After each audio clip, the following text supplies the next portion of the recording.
Hello, it's good to see you, Eliza. And to be with you on this occasion is just so uplifting. Just as a quick aside, we met about 9 months ago on the streets of New York at a friend's wedding party and just fell into talking to women talking.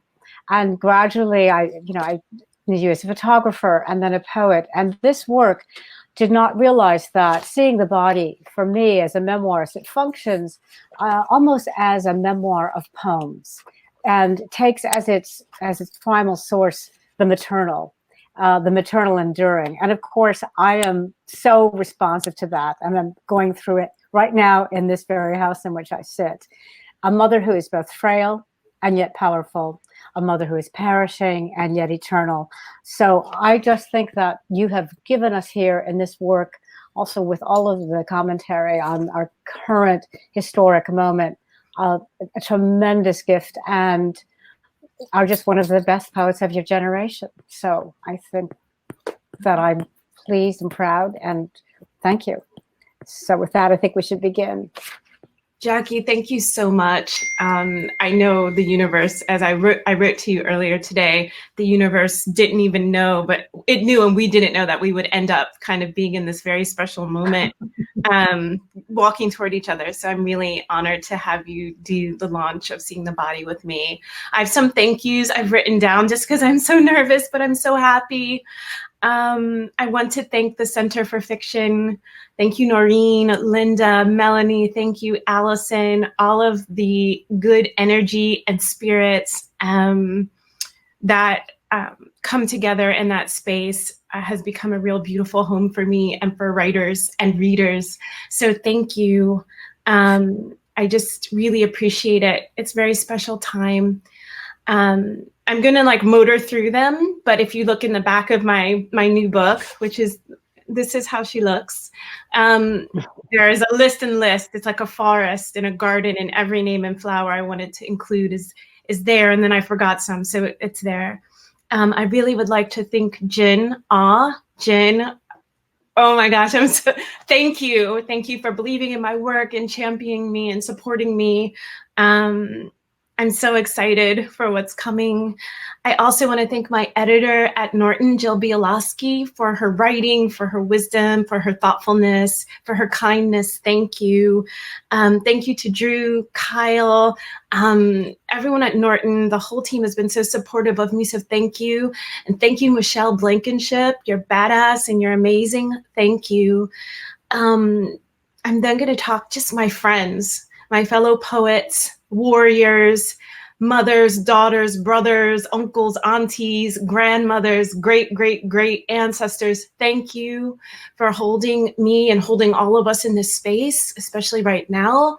I give thanks for all my friends who have seen me and held me and smiled and laughed and told me to calm down. I really appreciate all of you, and I'm looking forward to time when we can be together and put some Stevie Wonder on and let it move around. And so many new friends that have come into my life over these last years has meant everything to me. So I'm very, very grateful for that. Thank you. My sister circle, thank you. I'm in the center of the circle dancing towards you, and I love you all. Thank you. I also want to say and give all my love to Salman. Thank you. I wouldn't be sitting here in this radiance without your support and trust. Thank you. And then last but not least, who I'm thinking of the most right now as I'm sitting in this room alone with these gorgeous orchids that my friends sent to me, Annie and Stephen, thank you. But I'm thinking mostly of my family and how much I love them and how grateful I am for them, for my father, for my brothers, Chris and Adam, for my sister, Melissa, my heartstring, Melissa, I love you, dear sister. And finally, my mother, whose life I will never stop singing and celebrating and loving. And I'm grateful to have been her daughter and to be loved and cared for and seen the way that she saw me. Anything I do, this book, this language, these images, it came out of her. It's from her. It's from her heart. So you get to meet her through me. And that feels like a gift. Okay, Jacki. Okay. I think we can go on, yeah? Well, we talked about this being a work of both praise and elegy, and you've praised and you have been grateful, and let's begin. Yeah, okay. With the slideshow. Yes, I'm going to share my screen, and I'm going to share some photographs with you that appear in Seeing the Body. I'm going to talk a little, if I can talk and do this at the same time. Some of the images you're seeing will be in the book, and then there are a few that may not be in the book. So I'm screen sharing, and I'm going to pull this up now. And I'll pause it for a second. I'm going to begin this launch by reading the poem Comedy while the images are showing. All of the images you're seeing from these photographs, they're all self-portraits. They began in July 2014, just weeks before my mother died, and then continue for the next year and a half while I was kind of traveling and mapping out a new path and a new way of living without her. And so I'll start them now, and I'll just let them play, and I'll read this poem, Comedy. And my thank you to Kevin Young for featuring this not too long ago in The New Yorker.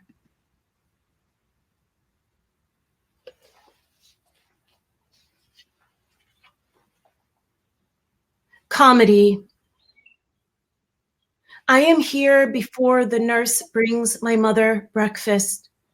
I study her body, try to remember if I caught my mother in the dream I had the night before, where the hem of her gown flew through a silver tunnel without end. Her skin went right through my hands whenever I was close enough to save her. She slipped through her name I could not stop calling until I sat up alone in my crib. Embarrassed, she tells me she remembers how she phoned me last night to let me know she was in the morgue.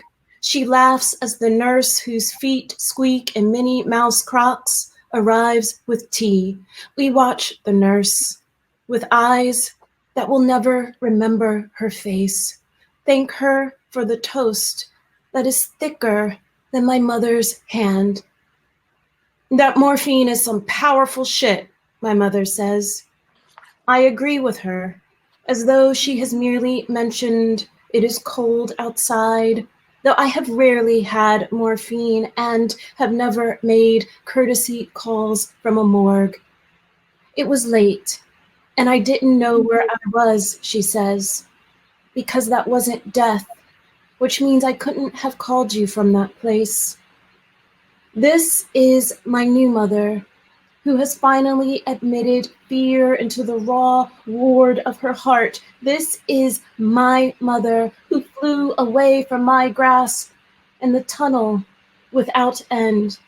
The woman who could not wait for me to grab the white edge of where she was going.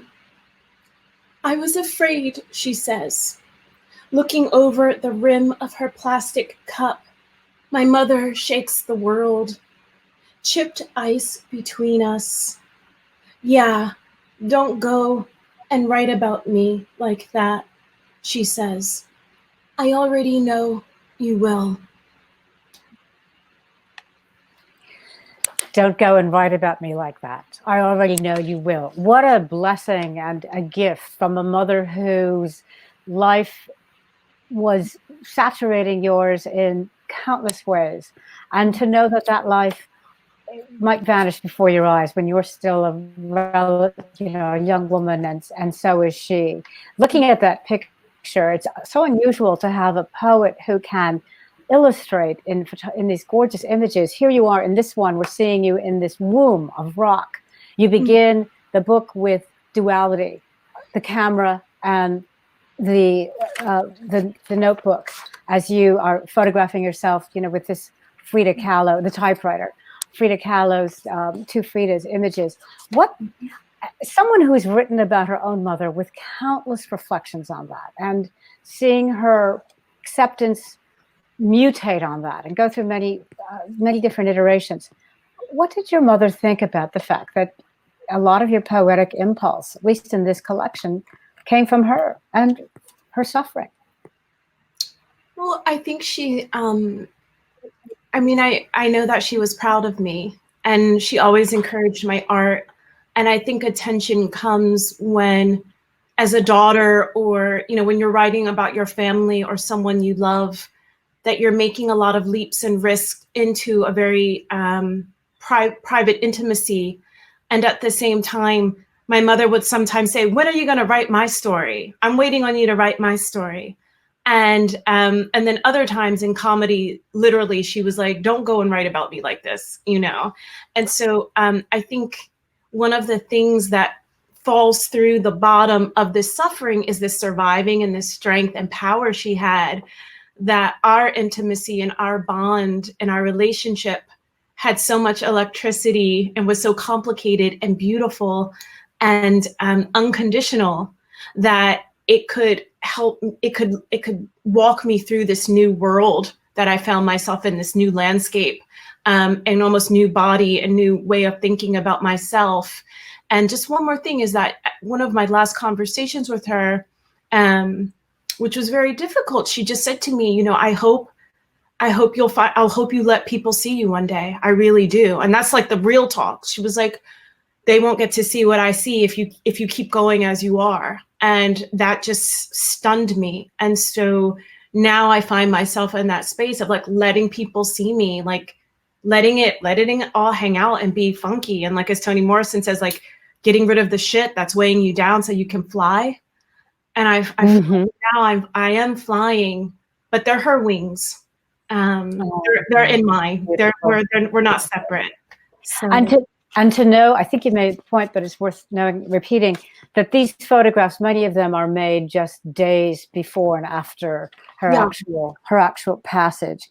And you know, I think that with the photograph, you know, because when I was making that work, I can look at those photographs and say, I had no idea. Like, I don't even know who that woman is. Like, she didn't know what was coming. And that's a wild thing that photographs do with like memory and timeline. And then the photographs to look at myself afterwards. And I can see a change. No one else, I think, would notice it, maybe my family, but just my bearing and my physical body. That's how I see her. And it's changed. When did, you know, we talked a lot about your growing up. Your mom's born in Washington, your family's from Washington, D.C. Washington is your home place. It's in the news in a powerful way right now. And I love the work and the conversations we've had about you being a young girl on the street who maybe didn't think that she was going to grow up and be a writer. And your mother got to see you in that fruition. And that's another kind of conversation that is ongoing with her and with us in these poems. Mm-hmm. You as a young writer, a young poet. Mm-hmm. Yes.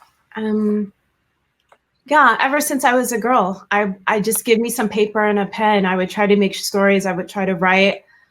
My father had a sky blue Smith Corona typewriter that pretty much lived in my room. And it just brought me deep pleasure to like this rhythm, which is maybe, I don't know, part of the lyric. I'm a lyric poet. I'm a lyric photographer. And so that hammering, that chiseling, that kind of like cacophony and all of that happening. And then that engine, because it was like old and heavy and warm and it would get really hot. And I just loved it. And I always thought, I want to write. I want to be a writer. That's what I want to do. I want to make art. And my brother's an artist too. And I would sit with my brothers and my other brother, Chris, he can draw and my sister can draw too. And we'd sit around with comic books and just draw together. And they're so wonderful. So it's like, it was a really special time for me. And my mother always encouraged us to go to the library. That was my second home. So I love the library. Such a dork, but I do. I did too. I think it was my other home. Why don't you, would you read please from Ars Poetica, which I think speaks to that early childhood portal. And your mother is in here, but we see you in a different way that I think your followers will enjoy. Thank you, Jacki. I'm just going to read the last part of Ars Poetica.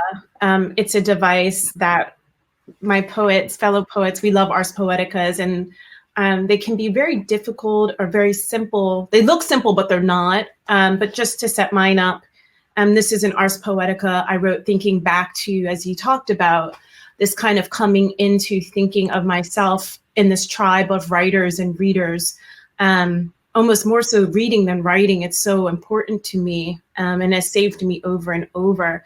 So this poem, what's happening in it is that I'm going to the store for my mother.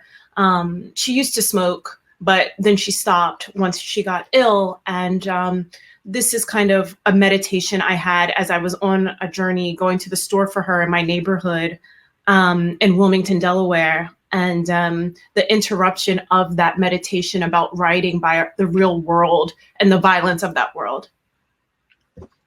It has a bad word in it, I also should say, so. We'll manage. Oh my gosh, I'm so happy. Okay. Ars Poetica. Sometimes she'd say, Rachel Face, I need you to go to the store. I'd put down my book or the knife on the cutting board. I'd walk alone in ugly jeans and Coke bottle glasses to Concord Deli, thinking about whether I could be a writer someday, if I would ever learn to smoke, curse, and two-step against a hot stove while my children grew up like books or strangers under my own roof. What would it cost me to make up true stories? How much would I have to save of my life to pay my own way?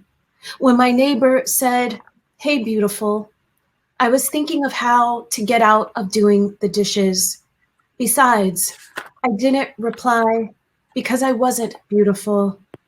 But his friend braked hard, barking like a dog while he jumped from the car and ran over our shadows on the asphalt. Hey, bitch, he said, and flicked his cigarette down where we were both dark as asphalt. The memory shivered in the skillet, the way the onions did when I came back into the kitchen with my mother's cigarettes, put the book away, and picked up the knife. And, you know, I've read and reread so many of these poems, and I thought, she's still picking up the knife. You still have that knife because poetry is a knife. And at least yours is. And it has so keenly cut into the strata of our society and the multiple feelings that so many of us have concurrently, you know, at the same time. So what I love about this poem is that we see a young woman who will be resonant. We know that.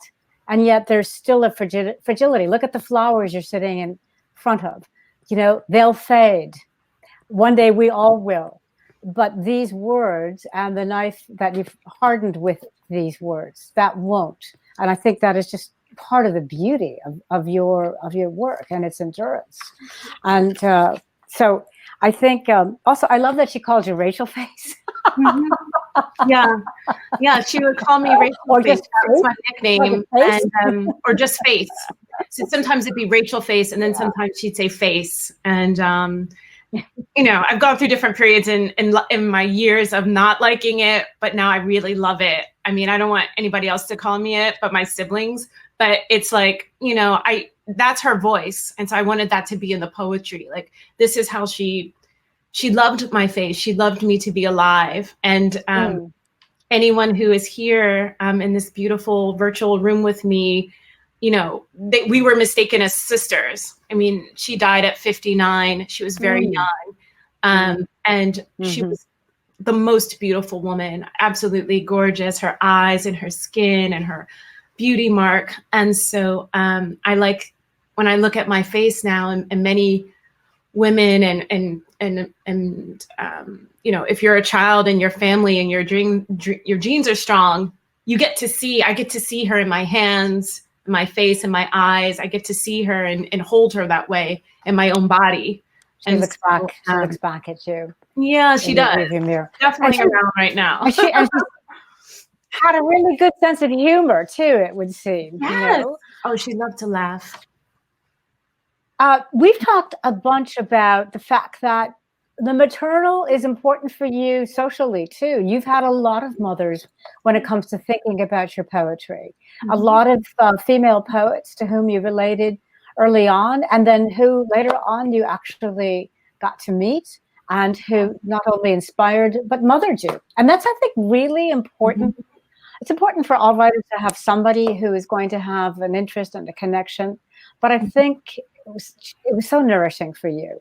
Yes. And maybe you could talk about that.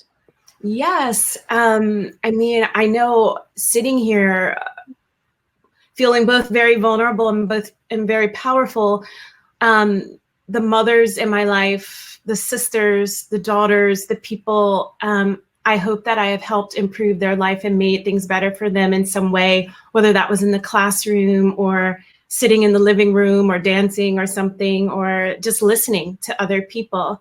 And I'm grateful for the people who listen to me. And, shout out to Kave Kanam, shout out to Kandamundo, shout out to Kundaman, shout out to all these communities, IA, like all of these spaces where, in particular, women poets saw me and listened and challenged me and held me in a difficult kind of love, that because they had gone through it. And what I feel blessed is that I've been able to watch their path, their bricklaying, their soul, their ring shout. And so, I was sharing a story with you earlier this morning when we were talking about a moment in my 40-year-old brain right now where, I went to an event.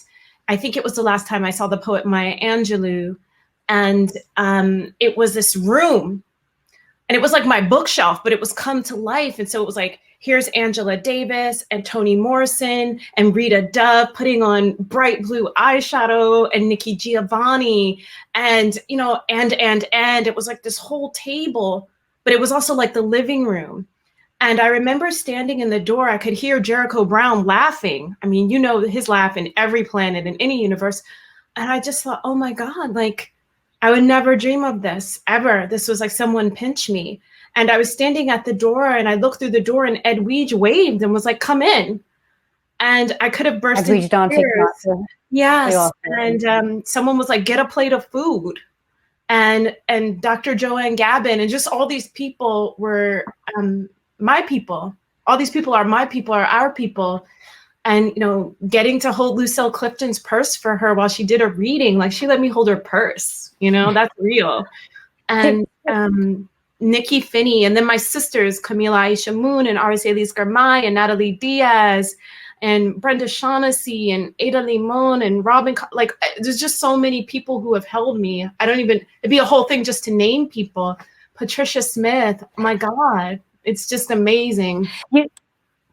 In this poem, The Cathedral of the Snake and Saint, yes, you have that same sense where you're at the table, you just set this bounteous table that you found yourself at. To me, it almost has that fabled notion of, you see in the child, what the woman the child becomes. But I like the vulnerability in this poem. You're going to attribute to Maya Angelou, right? Yes.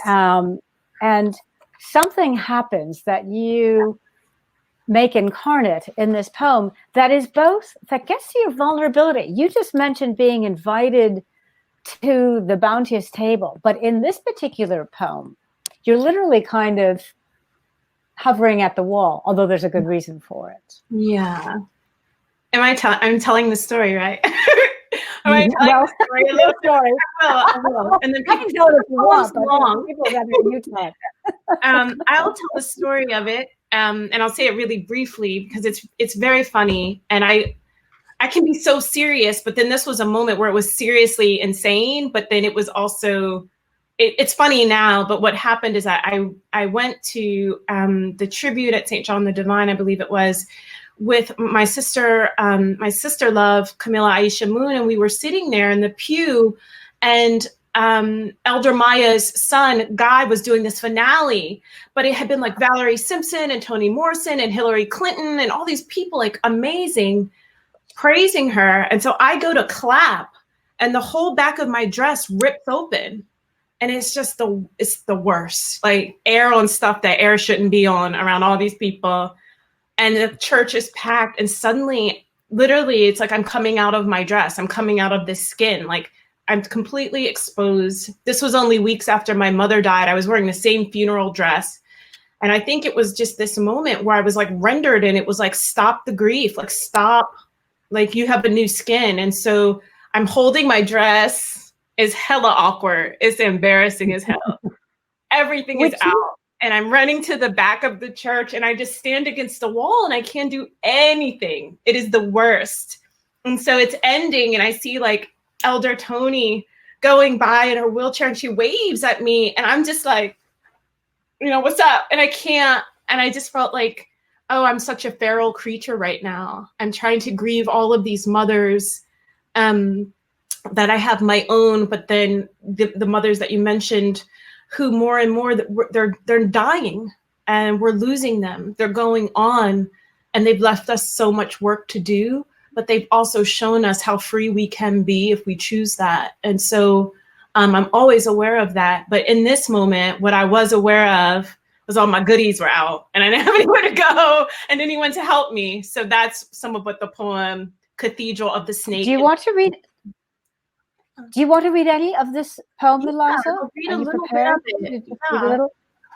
Where the sanctuary becomes, the walls fall away from the sanctuary, your own vulnerability. Yeah. The parade, the lineage of all the maternal elements there. Mm. Yeah, and it was such a beautiful day. And I think some of the people who are here tonight were there, and it was just this moment where we gathered together in such power and grief. And I felt that also when I went to the memorial for Toni Morrison as well, who certainly I would call my literary mother, and Baldwin would be my literary godfather. But I'll just read a little bit of Cathedral of the Saint and Snake. The dress that I wore had this snakeskin panel on the front, and that is where the reference to the snake comes. I feel like we had marked where I was supposed to read, and I can't. Okay. Well, just begin. So I'll read here. And shout out to Janisha Watts and Marie Brown, who are also mentioned and listed in this poem. I'll just go with the end. Then me, barely me, there against the stone, pinned like an empty black tube of skin. I almost stepped right out of the dead dress, and why not? The edge of my mother's casket pulled again against the split silk. Everything ugly and sweet in me exposed to the heavens. So funny, I hoped Saint Maya would thank me in her throaty chuckle, would hold me in her arms and promise, I believe you can save yourself. You've worked on these poems for many years. Had you started a lot of these before your mom passed away? No. None of these poems were written before my mother passed away. And it took a long time for me to even agree with myself that they were poems, because that would have to mean in my mind at that point that then I was accepting that there would be a narrative or language about her dying, and I didn't want to do that. And then this impulse of art in me, I'm always compelled to be making for my own mind and what's happening inside me in my internal life, which is very vibrant. I started to hear these rhythms and these riffs and these words and these voices, sometimes her, but just questions about this new world and how would I find my way. But none of these were written prior to her passing. And in fact, I almost thought, maybe I'll just do photography. Maybe I don't like poetry anymore. I couldn't read. I didn't have any of the tools that I had depended on and maybe had even gotten a bit lazy or complacent with, suddenly I'm holding a pen and a pencil and my camera, and I'm like, what are these for? They're useless. She's gone. I'm gone. I'm not here. And slowly, as life, the tides kind of brought me back toward myself and in myself. And I thought, oh, this is what she wants me to do. She wants me to be who I am and to know and trust that, and not to pretend to be anything else. And so I'm not now. Like, I just want to live and be me. Yeah. So that's, I'm. Well, that is, well, you're not, because that is what we're with you and her and with this whole universe that you've created. And I guess one thought I did have as I was looking through it is, you know, how the photographs work so well with the poetry itself. They're fluid and emotive and mysterious, and they locate us in the womb of rock, lost in a sea, sheltered or perhaps exposed inside a 19th century piece of furniture.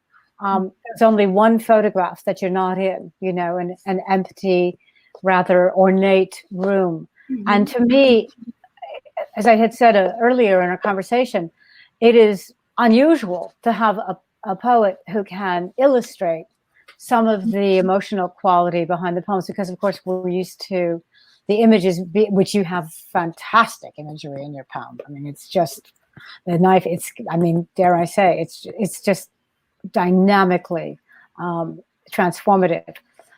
But also it's odd. The photographs for me worked as something a little more mysterious, a little more remote than the poetry did, which is maybe a good thing, because that way it's again the duality, the two Elizas. You've got a Rachel and an Eliza though, so you can speak to yourself and your images. I really like what you're saying, Jacki, and I think for me, you know, the knife.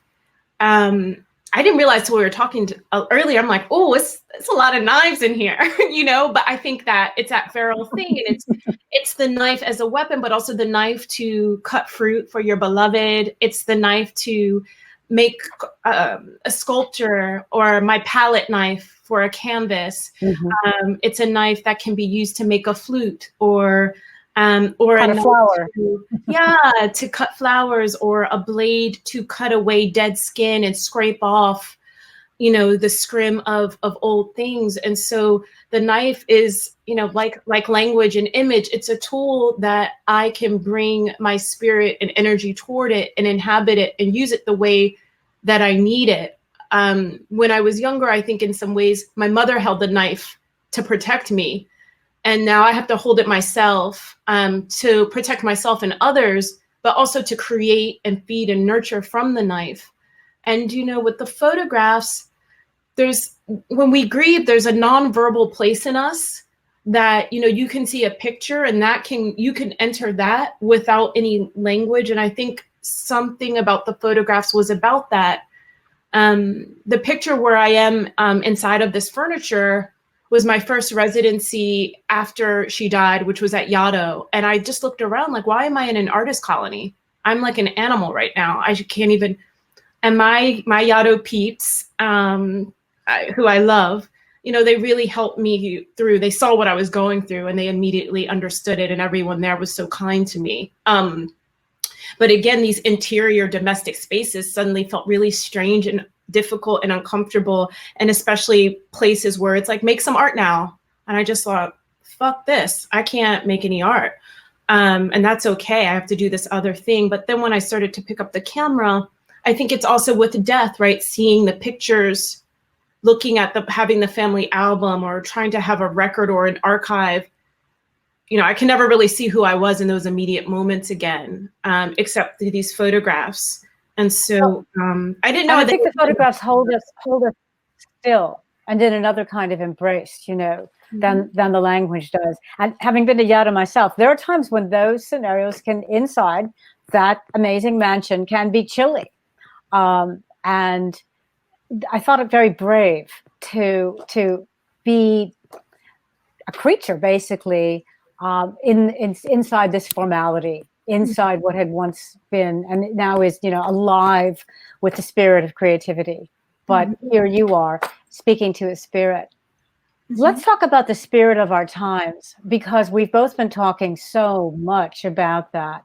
I think we're at a good place on this evening in the sense of we have a bit of a fulcrum to think about everything that has been happening in the last, well, for centuries, but of course, culminating in the last week and a half, the extraordinary scenes. You've been writing about Black people's lives and what that has been like for other Black Americans as they have met some of just, the worst fates that we could imagine long before our current moment. And I'd just like to get your reflection on how that's informing your work and has in the past. But we'll get to a poem like that. I feel as what I know and what I feel is that everything I make, the imagination of Black people in the diaspora comes through me. I don't ever want to separate it or be like, I'm Black this, Black that, artist this. Like, I don't have those conversations. I'm a Black artist. I'm a queer Black woman.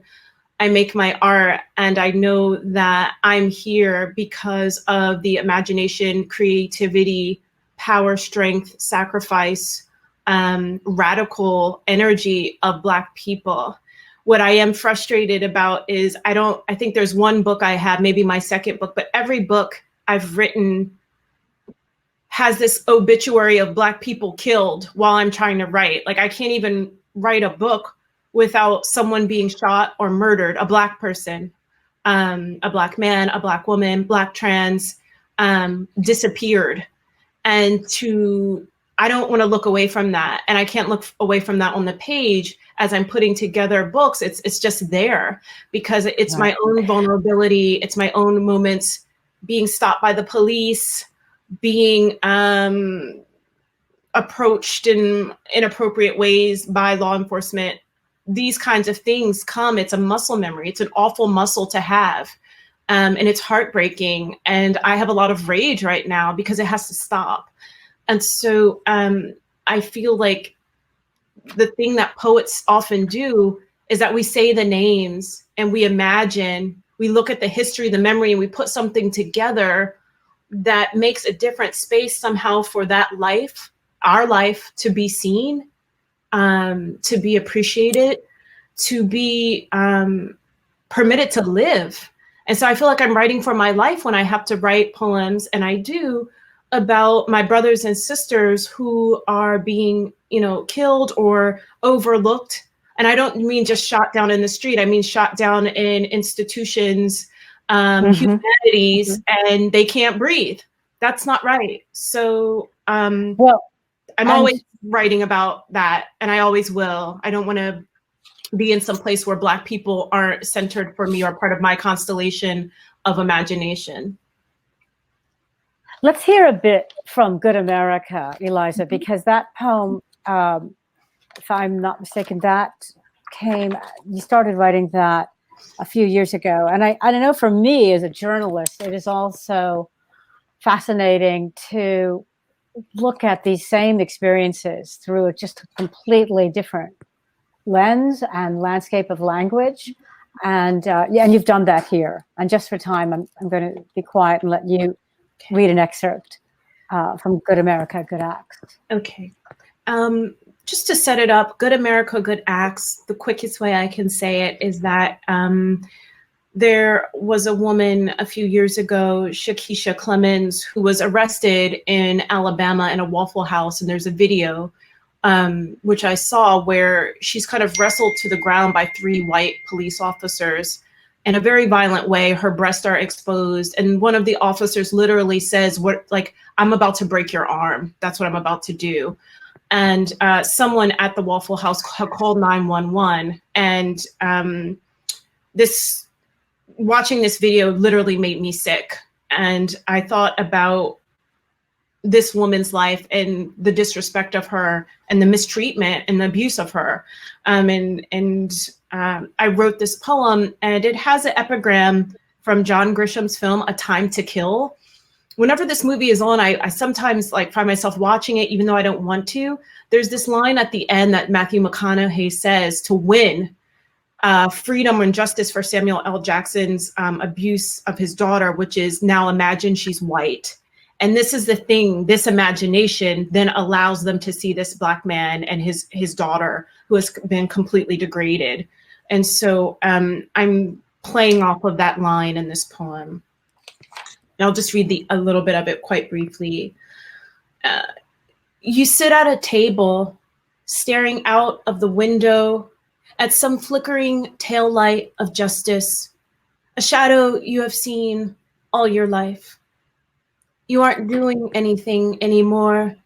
You've never done anything. Not you, not your country.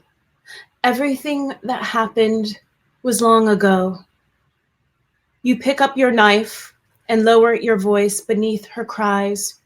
You don't stand up and say you won't watch them do what they have done. Dragged her back behind the slave cabins or into the forest or master's bedroom, this property of memory, so necessary. You don't flinch while you swallow waffles. She's not white now, so, but imagine what you deserve. What have you done?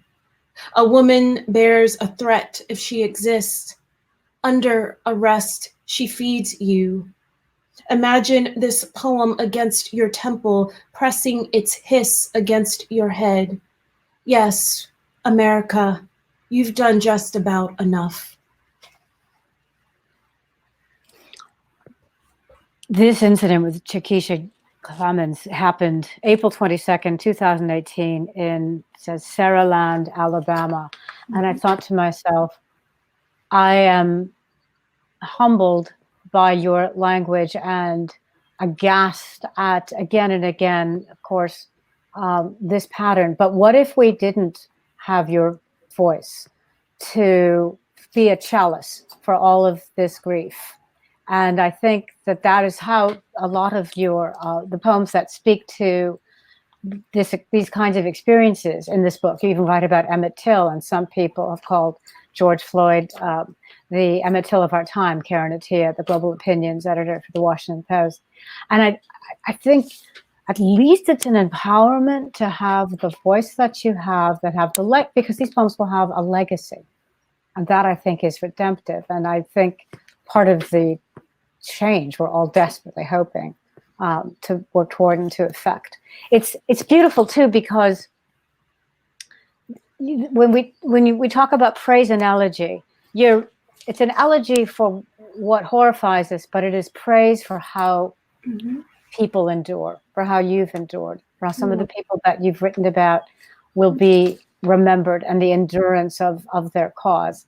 And I can't believe that one collection of poetry can do so much. Seeing the body, it's a body of work, and we will see it, as I think with all really good works, again and again and again, in multiple ways, against orchids, against peonies, against the street, against cathedrals and bus stops and all the places that I hope people will, look at my copy. It's all marked up. I don't want to quit reading it, but I'm back to other fields of endeavor. But it will stay with me in my best of collections. I think we should have that was perhaps the penultimate poem, a final poem from you, and then take some questions, because I'm sure people will have a few. Okay. Sure. Thank you. And Jacki, what I've been feeling is that one of the things that in this book is that I had to change the way I was writing elegies. And I feel now when I do write an elegy, I have to make a window inside that elegy so that we can see through or pull someone through, and that the elegy can't be passive. It has to have, I think Araceli's Germay, adding an action to the love, adding an action to the grief. And so it's my hope that this book adds an action to the momentum that we have to keep going right now. And I Absolutely. feel fortunate to write with my brothers and sisters globally in this time. It's exciting to be a poet and an artist at this time. And I'd like to close with the final poem that I'm going to read tonight, which is the title poem, and it's called Seeing the Body. And I wish we were in a room together, but thank you for supporting me, and thank you, everyone. And I'll read this and we'll have questions. We are in a room together. We are. Seeing the body. She died, and I. In the spring of her blood, I remember my mother's first injury. Surprise of unborn petals curling red, then dark around her wrist. Some fruit she cut, some onion, some body with skin and sharp seeds. She fed me. She lived us and I. She held we and I. She kept speaking with those flowers falling from her blood, taking her across the sky to death. I remember her voice like a horn I never want to pull out of my heart. In the next life, which is here and here, I gather every mouth that ever sang my mother's blues.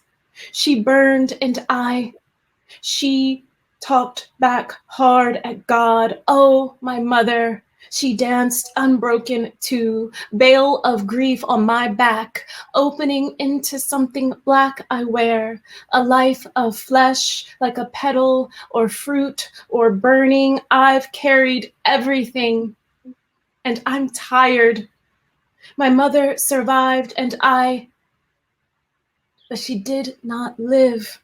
She told me nothing, and she was waiting the entire time. How does the elegy believe me?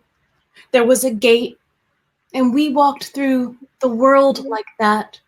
She wrote we and I.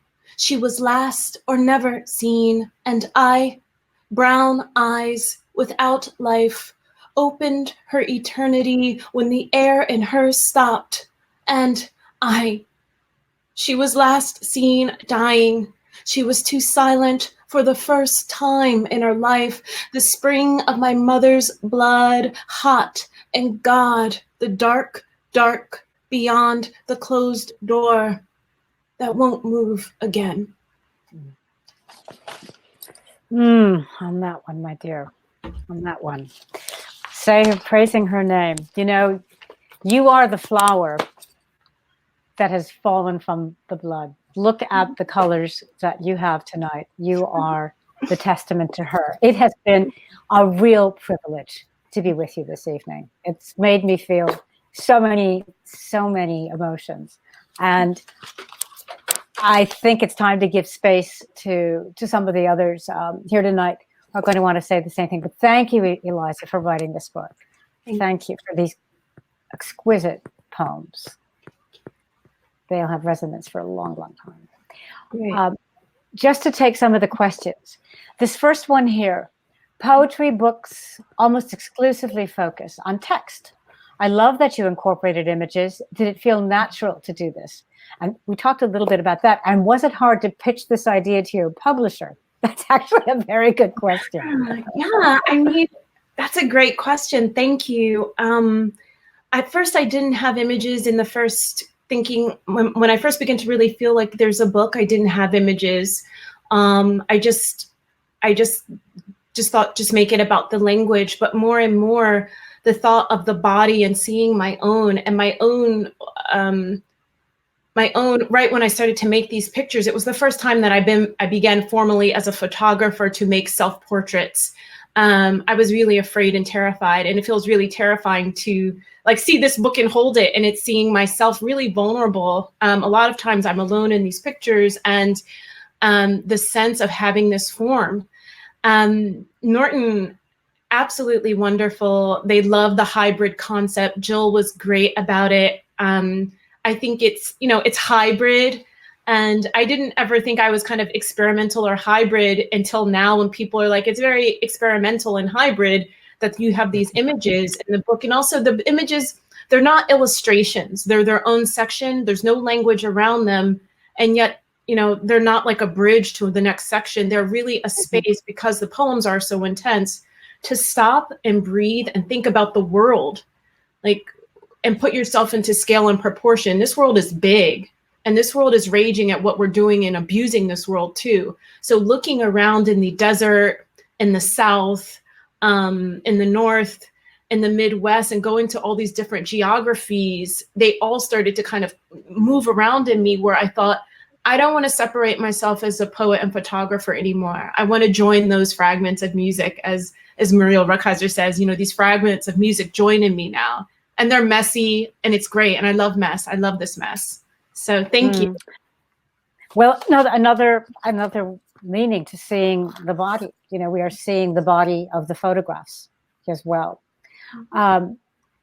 Just another question here. Are Black writers tasked with writing two books at once? The one they set out to write, the other, the wish that it didn't need to be written. You sort of alluded to that as well in some of the poems. I think. I mean, that's a really steep question. The poet's burden, isn't it? Yeah, I mean, for me, it's not a burden, but I do feel I feel like I would be like ignoring an organ in my body if I didn't write about it, and that's just for me. Other poets, Black poets, Black artists, they're after something else. There's something at stake for them that's different. And I love that. I don't ever want to police Black artists and writers about what they feel they should or must do. A writer or a poet writing about the earth or the environment or language or wordplay is resisting too, and is radical too. I just think for me, with the family and kind of perspective and worldview, and I'm really like an international person. I love traveling and going to different countries and pulling all that together. But this also seems a thing, you know, in every continent or country I visit, that Black people's lives are at stake. Anywhere you go in the diaspora, someone is trying to kneel down on a Black person's neck. And so that's in me in a way. And also in my own kind of personal life, having some moments where, you know, race has come into play. I mean, in every moment. But just, you know, maybe in my next book, I can write about something else, and that would be great. But I will always work in community towards Black poets and artists being able to write about whatever we want to. So thank you for the question. The kind of wide emotional geography and that call of history. So this is a question. The next time you live that dream where this is just a comment and a nice one from Jetta Mayberry. The next time you live that dream where Edwige invites you in, would you grab a plate of food for me too? I think yes, we all eat. We all gonna eat. We all eat now. Trust, believe. Thank you. Good. Here's someone, Gabriel. Thanks for your work, sister. If you're comfortable, could you talk a little about the editing process? This is going to have to be our last question. I recently returned to work that I had drafted 2 years ago, and I'm wondering if there's a need for space after writing about grief. That's a good thought too. I think that's a really wonderful way to close. I think, you know, with grief itself, it needs a lot of space, and its body is very vast. I have a private, personal grief, but then there is a national, global grief that's happening, and all of these griefs can be kind of nestled. They're like nestled dolls, but they're inseparable. And so the task of the artist, for some artists, is to try and put a format, a shape, some lungs, a heartbeat into what is happening, what sorrow is. Grief isn't just about being sad. Grief can hold a lot of emotions. And for me, it just took me a really long time because I just didn't want to write my dead mother book. And so I didn't want to, write in my mother's voice or try to appropriate her life, her suffering, I will appropriate her strength and her power. But I think for your writing, taking your time is critical. This is my 5th book. Some of my younger poet family calls me OG and like old. I'm like, wait, I'm old now. So, you know, it's like, I feel really in my 40s now at this really beautiful moment of flowering and opening and ripening, and giving myself time to do work and sometimes slowing myself down. I used to really work at a breakneck speed because I could, but now it's just like, I don't take it as, it's serious, but I just let it flow. And if I'm really hitting my head against something, I put it down, or I ask someone to read it. And I try to really listen to the work. It's very hard to do. I have so much respect for all of us. I mean, Jacki, I'm reading your memoir now, and I read it and then I have to sit and like read it and sit, and it's gorgeous, but it's you don't put some elbow grease in that. Like, you broke your foot off in that. It's really amazing. And so these drafts, it's like, you know, I'm a fan of like radical edits too. So I'll just like rip up stuff and paste it. I use a lot of visual arts while I'm writing, like newsprint or writing on the wall, just so I can defamiliarize myself from saying, here's my 8.5 by 11 piece of paper. And I'm going to write my little poem and it's going to be in this box. Like, there's so many poets like Tahimba Jess and recently Rita Dove's poem. It's just playing with shape and form. And you can always go back to the draft, but then there's a moment where there is something maybe, you know, not working in your draft and you need to look at that. But I find that's usually an emotional or psychic issue. And once that's resolved, the book kind of opens towards you. That's what I hope. Well, you've definitely written past any sense of entombment. And when I think of seeing the body, I think of your mother seeing you and seeing your body, and on the page, your body of work. This has been absolutely lovely. I happen to be sitting in my childhood home. My mother is not so far away. I'm working on another memoir. It feels like I don't think I've ever done a conversation with someone with so much family about. It's a little nerve-wracking, but I'm just glad that we could bring our lives together to celebrate your extraordinary poems. So thank you so much. Deep gratitude to you and to the Center for Fiction. Thank you, everyone. Thank you so much, everyone. Thank you, Thanks, Jacki. folks. Thank you, Eliza. Tonight. Thank you, Melanie. And don't forget to use that button to purchase Eliza's book. Purchase the book. Yes. Come see us again. Thanks, everyone. Good night, everybody.